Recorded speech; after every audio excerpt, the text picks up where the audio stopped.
Hey, welcome to our channel. Make sure to subscribe and turn on the bell so you never miss our latest content. It was a silent night, not the peaceful, comforting kind, but the heavy, waiting kind. I was sitting on the couch, the leather cool against my skin, the remote in my hand, flipping through channels without really seeing any of them. The room was hushed, illuminated only by the restless, bluish glow of the television. Outside, the city of Cascade Heights continued its nocturnal rhythm, the distant hum of traffic on the freeway, the lonely whisper of the wind against the double-paned window. It was a symphony of normalcy, a sound I usually found soothing. Tonight, it felt like a lie. Genevieve had said she'd be working late. A big project, a deadline looming. It wasn't uncommon in recent months, her dedication to her architectural firm something I'd once admired. I trusted her, or, at least, I told myself I did. Trust was the foundation of our 7 years together, the bedrock upon which we'd built this life, this house, this quiet, shared existence. To question it felt like questioning gravity. And yet, a subtle disquiet had settled in my chest, a low hum of unease that had been growing louder for weeks. It was in the way she'd started guarding her phone, angling it away when a text came through. It was in the vague, rushed answers to simple questions about her day. It was in the scent of a perfume I didn't recognize clinging faintly to her coat when she finally came home. I dismissed it all as the byproduct of stress. I had to. The alternative was unthinkable. Then, the phone buzzed on the coffee table. The sound, sharp and intrusive, cut through the thick silence. I glanced at the screen without much urgency, expecting a spam call or a notification. Unrecognized number. My first instinct was to ignore it, to let it go to the digital void of voicemail. But something inside me, that same low hum of unease, made me reach for it. My thumb hovered over the screen before I swiped to answer. Hello? My voice was raspy from disuse. There was a brief pause, a crackle of static, and then a serious, formal voice on the other end. A woman's voice, calm and professional in a way that immediately set my teeth on edge. Good evening, sir. This is St. Jude Hospital. Are you a relative of Genevieve Vance? Her name, spoken by a stranger in that clinical tone, was like an electric shock. My heart, which had been beating in a slow, steady rhythm, suddenly kicked into a frantic gallop. I sat up straight, the worn leather of the couch groaning in protest.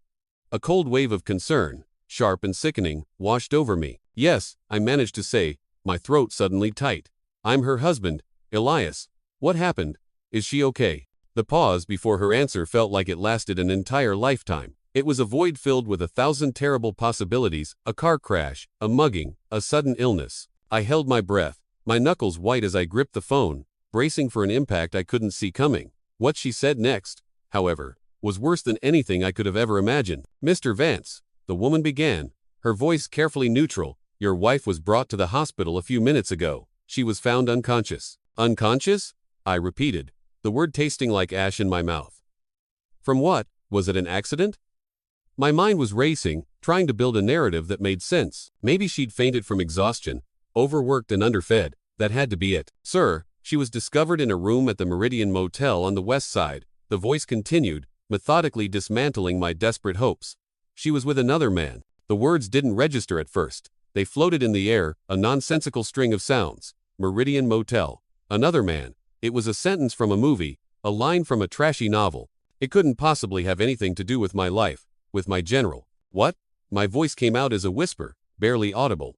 I think I was hoping I'd heard her wrong, that the connection was bad. She's already receiving treatment, Mr. Vance. We just wanted to let you know what's happening and ask you to come down here. We're in the process of identifying the man who was with her. The call ended. I don't remember saying goodbye. I just remember the dead silence that followed, a silence now filled with the echo of that one, devastating phrase, discovered in a motel, along with another man. The remote slipped from my numb fingers and fell to the floor with a dull thud, but I barely noticed. My world, which had been spinning on its axis just moments before, had stopped. All the details from the past few weeks, the ones I had so carefully ignored, flooded my mind like a torrent breaking through a dam. The messages from the office that made her smile in a way she hadn't smiled at me in years. The night she came home late, smelling of rain and something else, something unfamiliar and intimate, and went straight to the shower. The growing lack of communication during the day. The one-word answers. The emotional distance that had become a chasm between us. It all made sense now. The pieces of a cruel, ugly puzzle I never wanted to solve clicked into place with horrifying clarity. A sudden surge of adrenaline, hot and violent, shot through me. Blood boiled in my veins, chasing away the cold shock. I got up from the couch so quickly that a wave of dizziness made me stumble. I had to go to the hospital. I needed to see it with my own eyes. I needed to see her, to see the truth, no matter how much it would tear me apart. I grabbed my car keys from the hook by the door, my movements jerky and uncoordinated. I rushed out of the house, barely feeling the chill of the autumn night as I crossed the yard and fumbled with the car door. The engine roared to life when I turned the key, the sound an angry reflection of the storm raging inside me. Soon, I was on the road, driving faster than I should have, the neat suburban streets of our neighborhood blurring into streaks of light. The drive was a haze. Every red light felt like a personal affront, an eternity of forced stillness when all I wanted to do was move, to outrun the thoughts in my head. The city lights whizzed by, painting the rain-slicked asphalt in neon colors, but in my mind, time was crawling, weighed down by the crushing gravity of betrayal, a motel. With another man, I clung to any possibility, no matter how thin, a misunderstanding, a terrible mix-up. Maybe she was drugged, kidnapped, some outrageous, melodramatic explanation that could make it all go away. But deep down, in the pit of my stomach where the truth resides, I knew there was no mix-up.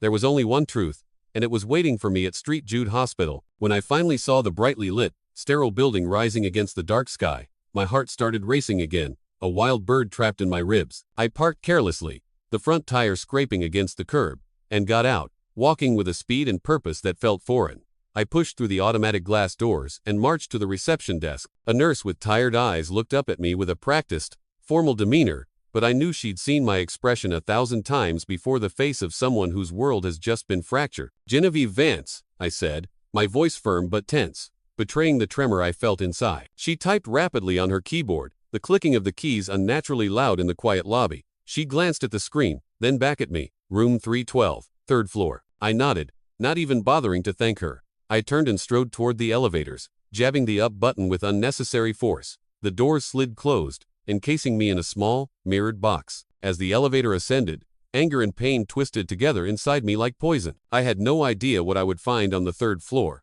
but I knew one thing with absolute certainty: nothing would ever be the same. The elevator doors slid open with a soft chime that sounded deafening in my ears. I hurried out, my footsteps echoing on the cold, polished floor. The corridor was bathed in that impersonal, sterile white light of hospitals everywhere, and the sharp, clean smell of antiseptic hung heavy in the air. In the distance, a nurse was pushing a gurney while a doctor spoke quietly to a patient in a wheelchair. None of it mattered. It was all background noise. Room 312. Every number on the doors I passed, 308, 310, seemed to drag by with agonizing slowness until I finally found the one I was looking for. I stood before the closed door for a moment, my hand hovering over the handle. I took a deep, shaky breath, trying to steady the tempest inside me, and walked in. There she was, Genevieve, lying in a hospital bed, looking small and fragile within the four sterile walls. She was pale and looked utterly exhausted, her dark hair fanned out against the white pillow. But she was awake. For one fleeting instant, when her eyes met mine, I saw something there. It was a flash of raw emotion, fear, guilt, maybe even shame. It was the truth, but just as quickly as it appeared, it was gone. She seemed to pull herself together, a mask of composure sliding over her features. She pushed herself up a little, as if trying to regain control of the situation, of the narrative. "Elias," she said, her voice rough and hesitant, but laced with a note of fake, practiced surprise. "What are you doing here?" I didn't answer. I couldn't. I just stood there by the door, staring at her, trying to reconcile the woman in that bed with the woman I thought I knew, the woman I had promised to love and cherish until a few hours ago. The two images wouldn't merge. She put a hand to her forehead in a theatrical gesture of confusion. I don't know what occurred," she said, blinking rapidly as if trying to conjure a believable lie on the spot. "I was at work, finishing up the presentation, and then, suddenly, I don't remember anything else. I just woke up here." My blood, which had cooled to a simmer, began to boil again. She was lying. Not just lying, but lying so casually, so effortlessly, as if she were describing her breakfast. The sheer audacity of it was a fresh wound, a twisting knife in an already gaping injury. I crossed my arms over my chest, a defensive posture against the onslaught of her dishonesty. I kept my voice steady, chillingly calm. "You were found in a motel, Genevieve," I said, letting each word hang in the air between us. "With another man." She hesitated for just a second. A flicker in her eyes told me the truth had landed, a direct hit. But she was ready with another lie, another layer of deceit. "A motel?" She let out a short, nervous laugh that sounded utterly out of place. "That doesn't make any sense. Why would I be there?" Her expression fell when she realized I wasn't reacting. My face was a mask of stone. I wasn't there to watch a performance. A heavy, suffocating silence filled the room. The only sound was the quiet, rhythmic beep of a heart monitor beside her bed. Then I continued, my voice colder than I ever thought I could use with the woman I'd called my wife until that night. The doctors told me everything. You and he were both found passed out. Apparently, he managed to call for help before he blacked out completely. At that, Genevieve lowered her eyes, her hands twisting nervously in the thin hospital blanket. For the first time, she looked genuinely cornered. She tried to swallow, her throat working, but it was clear she was out of exits. Every door was closed. A profound heaviness settled in my chest. It wasn't just the cheating that was crushing me. It was the blatant, insulting dishonesty. She could have at least had the decency to admit it, to own up to what she did. She could have shown a shred of respect for the years we'd shared, but instead, she chose to insult my intelligence, to treat me like a fool who could be placated with a poorly constructed story. The silence between us stretched, thick with unspoken accusations and shattered trust. Genevieve opened her mouth, perhaps to try one last time to defend the indefensible, to spin another web of lies. But before she could utter a word, the door opened again. A nurse walked in, holding a clipboard, her expression professionally cheerful. Sorry to interrupt, she said, glancing between us. I just need to run a few tests on Mrs. Vance. I nodded, taking a deep breath that did nothing to ease the tightness in my chest. I couldn't stay there any longer. Not now. Not ever again. Without another word, without another look at the stranger in that hospital bed, I turned and left the room. I walked down the long, white corridor without looking back. Each step felt like it was weighted with lead. The woman I had loved, the life I had built, was back there in that room. But there was nothing left to save. I left the hospital with my chest feeling tight, as if encased in iron bands. The night air was cold and sharp against my skin, but it wasn't enough to put out the fire of rage and disappointment burning inside me. Genevieve hadn't just betrayed me, she'd also had the nerve to lie to my face, to treat me like an idiot. That, I realized, was the greater sin. I wanted to believe the nightmare would end there, that the worst was over and I could just begin the painful process of moving on. But something told me there was more to it, a piece of the puzzle still missing. The next day, that feeling intensified. Doubt started consuming me, chewing at the edges of my anger. I couldn't stop thinking about the details that didn't add up. How did both Genevieve and that man end up unconscious at the exact same time? And how had her lover managed to call 911 right before passing out? It felt too convenient, too strange. I had no interest in knowing the sordid details of her affair, but the sheer strangeness of the situation wouldn't leave me alone. Then, that afternoon, an unexpected call came. An official-sounding number I didn't recognize. Mr. Vance? A man's deep voice asked. This is Detective Monroe from the Cascade Heights Police Department. We're investigating the incident involving your wife, and we think there are a few things you need to hear. I frowned, a chill running down my spine. This was getting more complicated by the second. What kind of things? I asked, my voice wary. We found some strange substances in your wife's toxicology report, as well as in the man who was with her, a Mr. Declan Cole, the detective explained. At first, we thought it might be an accidental overdose. But then we discovered the food they ordered to their motel room was poisoned. I stayed silent for a moment, caught completely off guard. The floor seemed to tilt beneath my feet. Poisoned? What does that mean? It means it was a setup, Mr. Vance, the detective said plainly. It means it was a crime. Over the next few minutes, Detective Monroe laid out an even more shocking truth. The police had started digging into the background of Declan Cole and discovered that his wife, a woman named Miranda Cole, had found out about the affair weeks ago. Driven by a cold, calculated rage, she decided that simply confronting them wasn't enough. She wanted revenge. She wanted humiliation. Miranda had bribed a motel employee, someone who worked in the kitchen, to spike Genevieve and Declan's dinner with a powerful, fast-acting sedative. The plan was simple and cruel, to have them discovered in the most compromising and shameful way possible, unconscious and exposed. Declan, apparently, had felt the effects first and, in a moment of panic before succumbing, had managed to dial 911. The twist hit me with the force of a physical blow. I leaned against the kitchen counter for support, my head spinning. It didn't change the fundamental fact that Genevieve had cheated. It didn't erase the pain of her betrayal or the disgust I felt at her lies.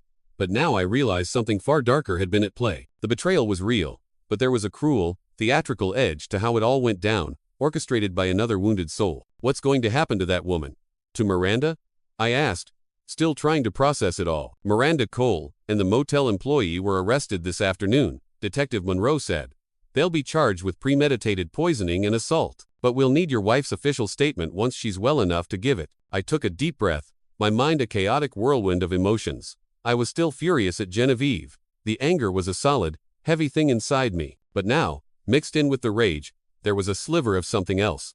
Pity. She had walked straight into her own trap, a victim of the affair she had chosen to have. Her selfish actions had made her vulnerable to someone else's vengeance. I hung up the phone and stared at nothing, my heart heavy.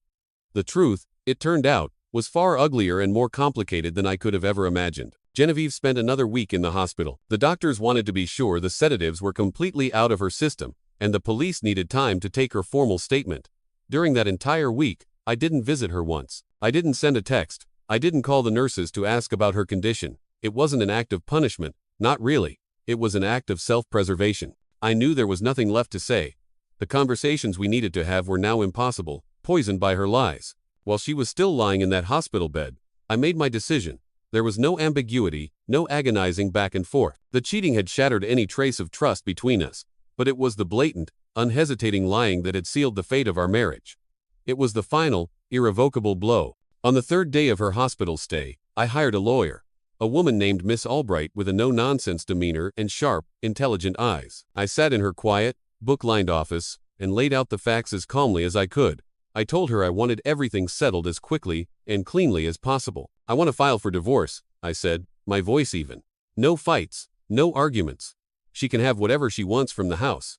I just want it to be over. I didn't want endless, circular conversations about what happened.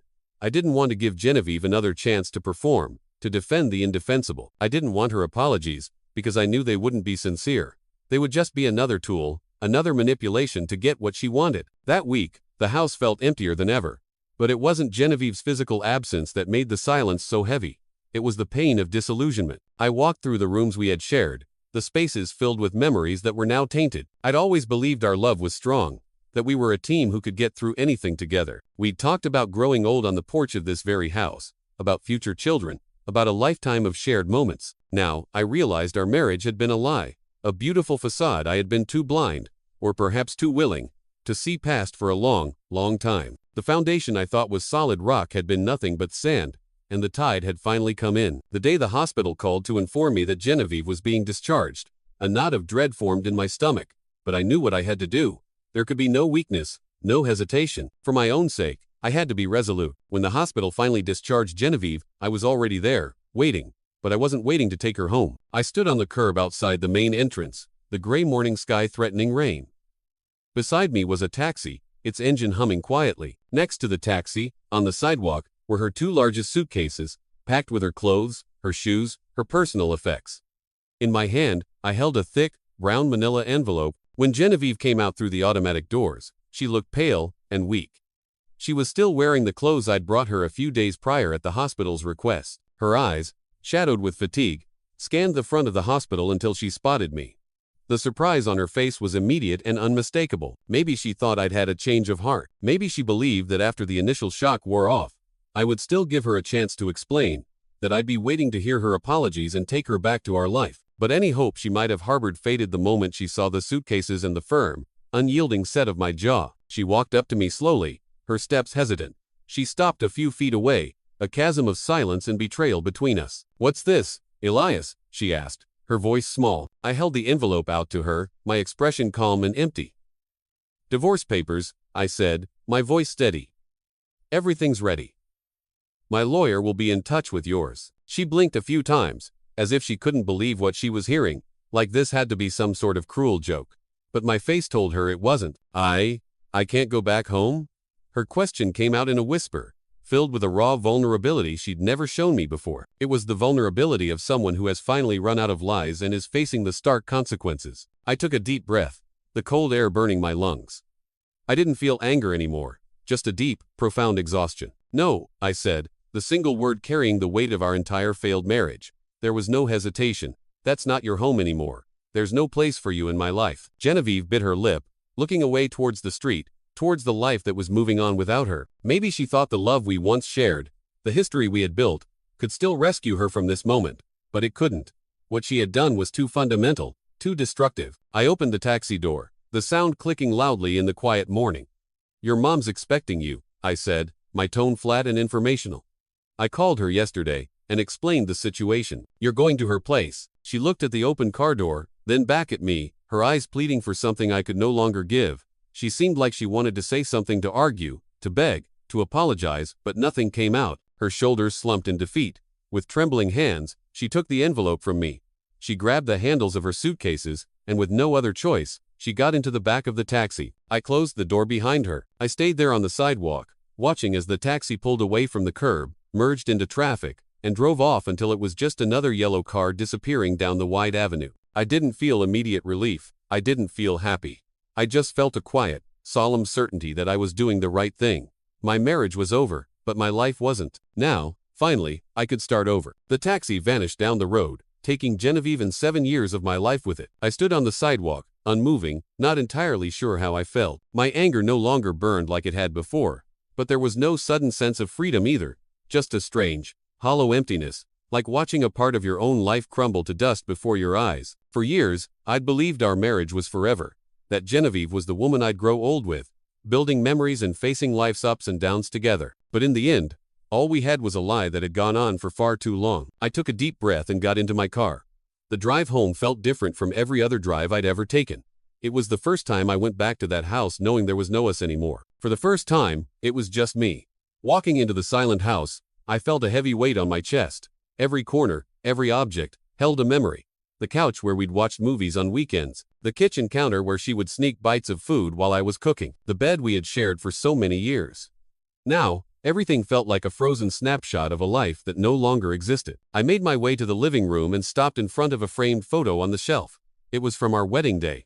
Me and Genevieve, smiling, radiant, with no idea what the future had in store. For a moment, a lump formed in my throat, not because I still loved her, but because I was mourning what could have been. I was mourning the man I used to be, the happy, trusting man in that photograph. I picked up the frame and studied it. The illusion was right there, printed, framed, and put on display as a reminder of something that had never been as real as I'd thought. Without hesitating, I went to the hall closet, pulled out an empty cardboard box, and started placing everything that reminded me of her inside. Photos, little notes she'd left on the fridge, gifts from anniversaries that now seemed meaningless.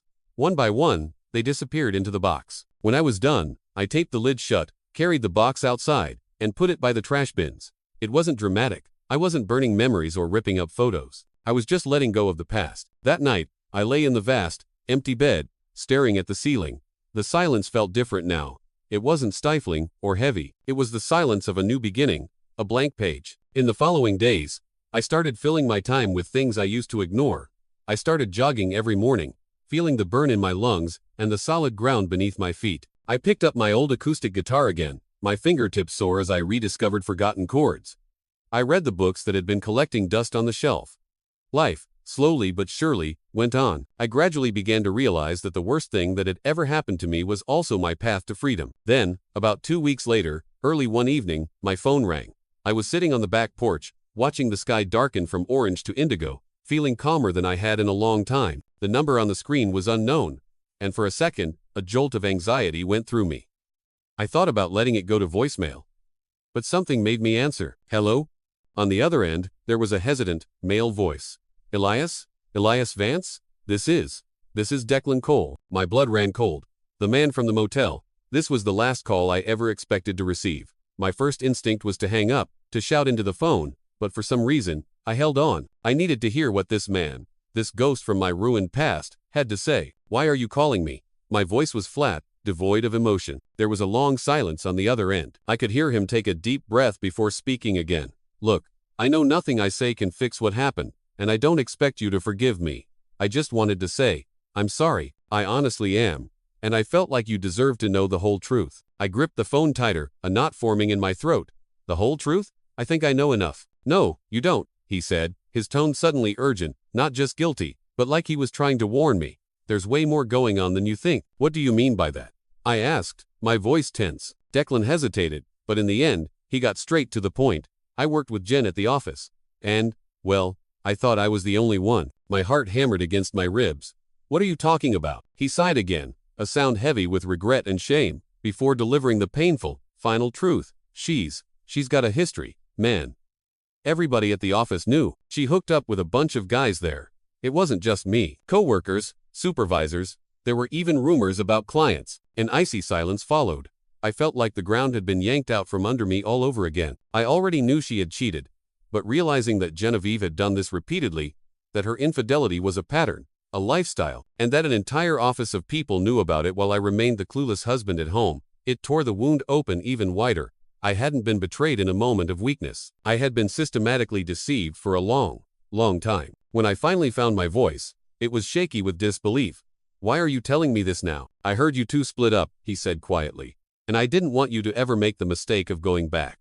If you were even thinking about giving her a second chance, I wanted you to know everything first. To know who she really island." I clenched my jaw, running a hand over my face. Each word he spoke felt like a blow to my dignity, a public humiliation I was only now learning about.